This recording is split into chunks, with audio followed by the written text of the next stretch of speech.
Hey everybody, it's Crappie Dan with a crappie tip. I want to talk about the fall transition and how to fish for the crappie starting right in the beginning of the transition between September and October.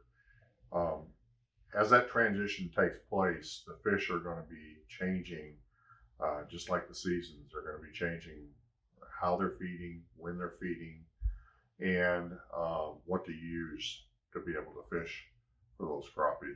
What I like to use for the transition is leave behind pulling crankbaits and that kind of stuff for the beginning.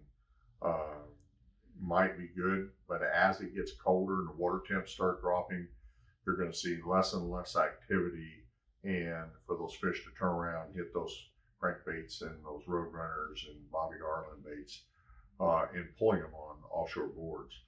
And that's what I've been doing all summer. I've been doing a lot of pulling, Sue and I have, in getting big weights on pulling those baits and using those techniques. When the fish will tell you as you pull and you see less and less activity and the water temps start dropping, it's time to go out and either single pull them on brush piles or to spider rig them on those brush piles and ledges and places with lots and lots of food, lots and lots of shad. So no matter your electronics, if you're using Garmin techniques such as live scope or just side scans and what, and you find the brush piles you're wanting to fish and the fish are on those, then concentrate on those brush piles. And what I like to use in that transition on these clusters of fish near bait and food is I like to start with using Bobby Garland plastics such as slab slayers with a lot of activity.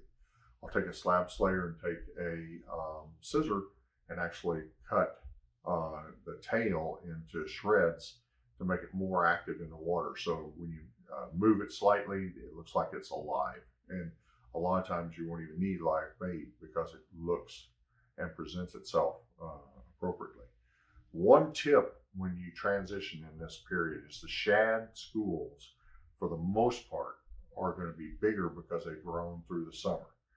Now there's a lot of times, multiple spawns of the shad or minnows that are in your particular lake or water. So you want to match your plastics, the size of it, to the size of the bait that those crappie are feeding on. Very, very important. Make sure you match it to the size of those shad. The next thing is consider watercolor and water temps on the surface will tell you that it's cooler down below. That means those fish are going to be more active when you get to them on the brush piles or even docks at this time. Docks will become more and more important in the fall as it cools further.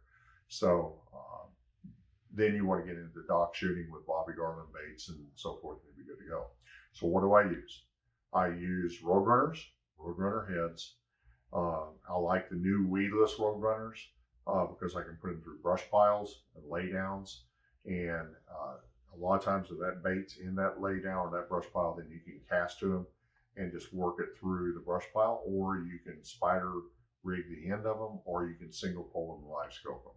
So just remember, go out, it's a transition month, do what the fish are doing, where the shad are moving to, and make sure you move with them and that you check them out and use the baits that I talked about, and you're going to catch some big slabs this fall. It's time to go get some good eating crappie for the future. Until next time, it's Crappie Dan. You have a great fishing time.